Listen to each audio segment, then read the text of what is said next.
Sir ఇప్పుడు ఈ elections రద్దు చేయాలని మీరు డిమాండ్ చేస్తూ ఉన్నారు సార్. ఒకవేళ రాష్ట్ర ప్రభుత్వం కానీ లేదంటే ఎన్నికల కమిషన్ కానీ ఈ విషయంలో చర్యలు తీసుకోకపోతే మీ నెక్స్ట్ కార్యాచరణ ఏ విధంగా ఉండబోతుంది? ఈ అంశంలో ముందు ఎట్లా ఫైట్ చేయబోతా ఉన్నారు సార్? బేసికలీ ఈ మాదిరిగా ఎలక్షన్ జరిగేట్టుగా అయితే ఎలక్షన్ అనే దానికి మీనింగ్ ఏముంది?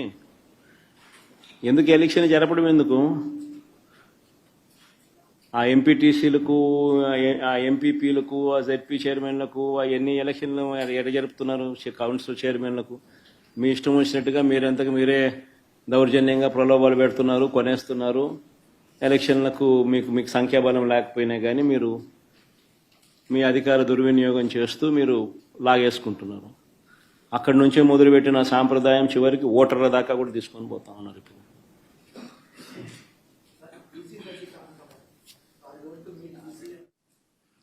ఇవన్నీ కూడా అంటే అన్ఫార్చునేట్గా స్టేట్ ఎలక్షన్ కమిషన్ అన్నది ఒక డమ్మీ పాత్ర కన్నా దారుణమైన పాత్ర పోషిస్తూ ఉంది.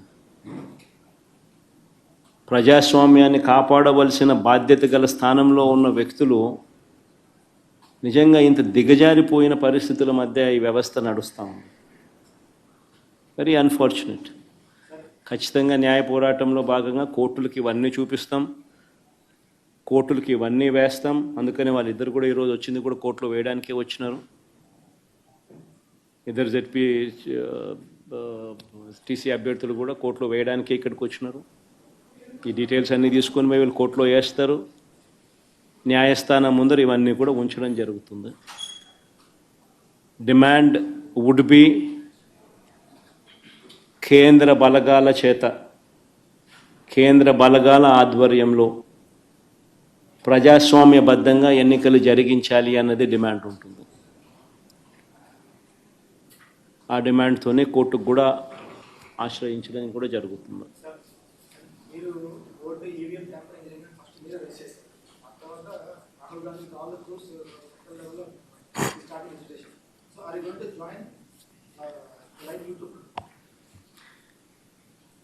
జాయిన్ అనేదానికి మీనింగ్ ఏంది?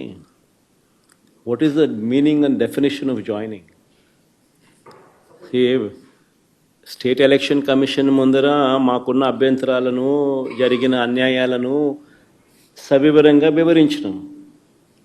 ఇన్ఫ్యాక్ట్ దేశంలో కల్లా ఎక్కడన్నా బిగ్గెస్ట్ అనామలీ ఎక్కడన్నా జరిగిందంటే అది రాష్ట్రంలోనే. 12.5% వాళ్ళు ఓటు ముగిసే నాటికి, ఓట్లు కౌంటింగ్ నాటికి percentage of difference highest in the country. బహుశా ఆంధ్ర రాష్ట్రంలోనే జరిగింది. 12.5%. అంటే దాదాపుగా 48 లక్షల ఓట్లు. ఆ స్థాయిలో జరిగినప్పుడు అది ఎలక్షన్ కమిషన్కు మొన్న ప్రజెంటేషన్లో మా వాళ్ళంతా పోయి ఇచ్చినాం.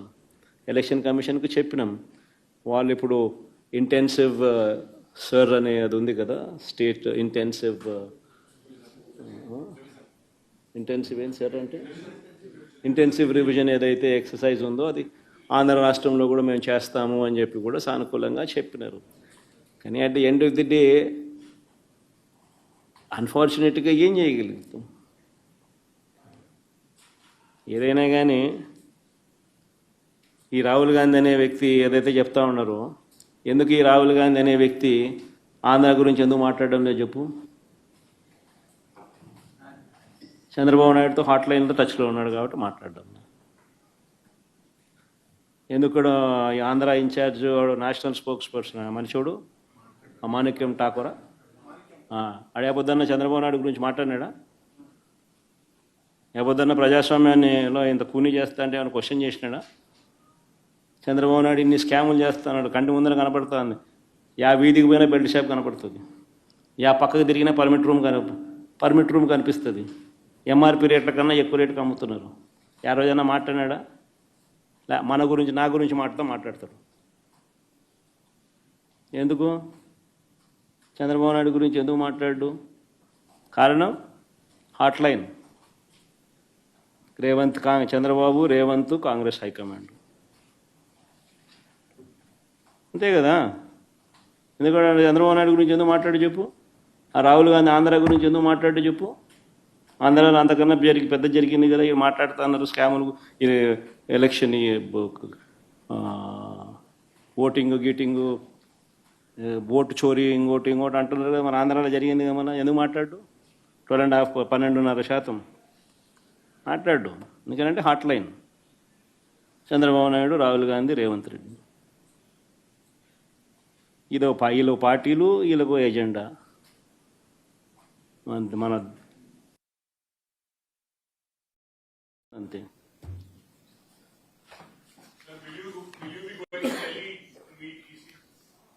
We've already done, Avinash. On the state, this is State Election Commission. This has got nothing to do with Central Election Commission. On the State Election Commission, we've already complained, and we'll also be launching a similar complaint in the High Court. We'll be taking it to the notice, we'll be presenting all these facts to the notice of the High Court. Ultimately, at the end of the day, we can only do so much. Whatever we can do, we're trying to do. So it's a big claim that you're saying Rahul Gandhi and Chandrambabu Naidu are in touch. Are you sure about it? Obviously, is it not so? I think anybody in Andhra Pradesh, you can ask, even a common generalist, all of them who are sitting here, I'll just post these common questions to you. I think all of you are already aware of it. Why is it that Manikyam Tagore, the national spokesperson of Congress party and also Andhra in charge, why does he not make any comment on Chandrababu Naidu? When there are so many scams what are taking place in the state of Andhra Pradesh, right in front of your eyes, you see bell shops, left, right, center, right beside every school, right beside every temple, and every village you see bell shops. Is it not so? Are they legal? They're actually auctioning these bell shops. Left, right, center, the government, the TDP people are selling liquor at beyond MRP rates. It's right there, visible. Permit rooms, illegal that they stand. Beyond MRP liquor is being sold right in front of your eyes. And so many scams. Other than liquor, sand, silica, quartz, laterite. Mobilization advance, which was never there before, was brought in. They're giving 10%, taking 8%. Reverse. In Amaravati, the cost of construction per SFT, 10,000 rupees per SFT. You tell me in Hyderabad, or you tell me in Bangalore, or you tell me in Chennai, what is the cost of construction? Even with a 5-star lobby, 5-star flats are sold, or the cost of construction is 4,500 rupees. The cost of construction to construct something like that would be 4,500 rupees per SFT. In Amaravati, you're talking about 9,000, 10,000 rupees per SFT. Is it not a scam? Right in front of your eyes. The PPAs, they made a hue and cry. When we had made PPAs at 2 rupees 49 paise. Now they have signed PPAs for 4 rupees 60 paise. Is it not a scam? The lands that they're giving at throwaway prices to real estate companies. Ooh, what is that group? Lulu. What is that other group? Satwa. What are these companies? Real estate companies. And you're giving them land at throwaway prices. Is it not a scam? Right in front of you, over your eyes, all these scams are taking place. Yet, the Congress spokesperson, National Congress spokesperson, Andhra in charge, does not speak about Chandrababu Naidu. Why is it so? But he talks about me. Even though I am in the opposition, he makes wild comments on me. Now this is Andhra. And what about Rahul Gandhi there in Delhi? When he talks about vote chori, why does he not make a statement on Andhra, where the highest 12.5% is the vote difference between what was announced versus when the counting day, when the votes were counted. The difference was 12.5%. The highest what this man can ever speak of. Why does he not speak about Arvind Kejriwal when Arvind Kejriwal himself lost MLA election? His own MLA seat, Arvind Kejriwal lost. Can you believe that? Why doesn't Rahul Gandhi talk about that? He doesn't. Because Rahul Gandhi does not talk about Andhra because Chandrababu Naidu is in touch with Rahul Gandhi through Revanth Reddy on a hotline. Is it not a fact? I mean, all of you are journalists here. Cross your hearts and speak for yourself and tell me, is it not a fact? And what should I comment on someone like Rahul Gandhi, who himself is not sincere to what he does? Sir, one last question. In the supplementary charge sheet in liquor case, KPMG Consulting name has also come. So what's your say on that? That officials are in touch with KPMG to help and in the excise policy.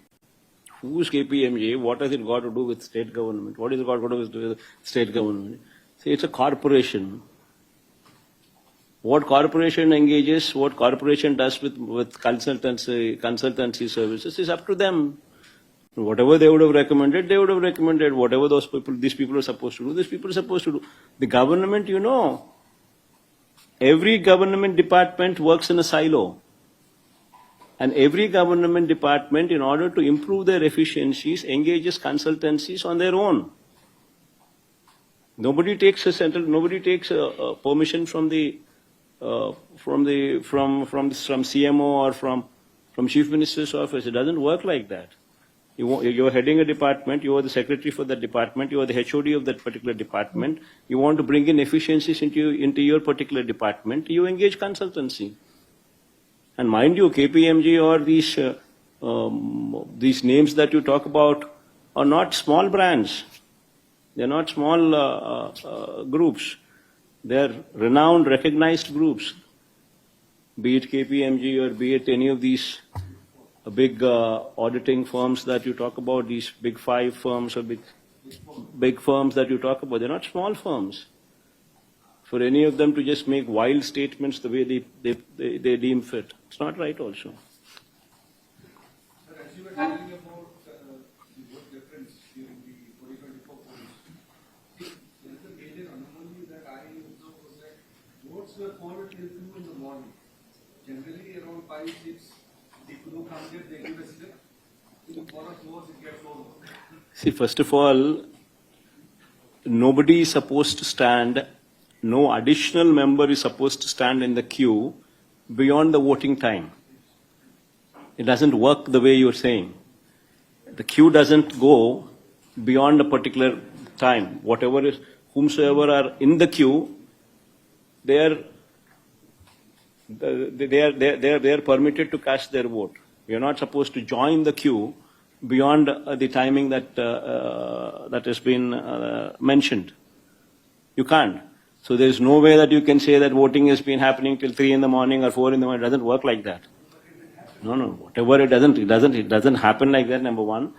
Number two, whatever is that percentage of votes that these people have spoken about next day, that this is the voting percentage that has taken place, versus the counting votes that took place, that itself is a difference of 12.5%. That is the whole problem here. Whatever these people have declared the following day, be it 2 o'clock in the night or be it 3 o'clock in the night, taking all that into cognizance, these people have declared that so and so is the percentage of votes that were casted. That data, what they themselves have spoken, versus the number of votes counted on the counting day, the gap in Andhra is 12.5%. So is the same in other states also. What these people are making a hue and cry now, because that is the difference what these people are pointing out. That how is it that you people have declared this number, and how is it that on the counting day, this number is exceeded far beyond the number that you have spoken about, is the allegation that EC is currently facing. So what more the SEC could have done with respect to the electricity yesterday? See, SEC has all the power. Only thing is it needs to rein in that power. SEC is all powerful. It can rein in the power. It has not done so. That is why we find fault with it. In fact, you would remember in our regime, when SEC was there, SEC ordered for not to conduct elections because COVID was there, even though COVID was not prevalent. Before second wave. Then election had to be postponed for whole 1 year. Halfway through, 50% of the election happened. The balance 50% of the elections took place after 1.5 years. Had that man not spoken, elections would have been completed in 1 week's time. But since that man intervened, state government was left with no other option but to postpone the election for 1 whole year later. That is the power of State Election Commission. But unfortunately, the State Election Commission is not reining in. That is the unfortunate thing. See, in a democracy, forget about YCP, forget about TDP, forget about all these parties. Today we are sitting in the opposition, tomorrow we will be in the government, tomorrow they will be sitting in the opposition. That's a different ball game altogether. But whomsoever sits there in the government, if that person is permitted to do something like this in a democracy, you're not permitting the agents in the booth. And if we, being journalists, accept to this and let this go, then what is to happen to the state? See, what you're sowing tomorrow will become a bigger plant. The same seed would grow into a tree. And that would be the heckling democracy. See, anybody whomsoever is bothered about democracy should speak out.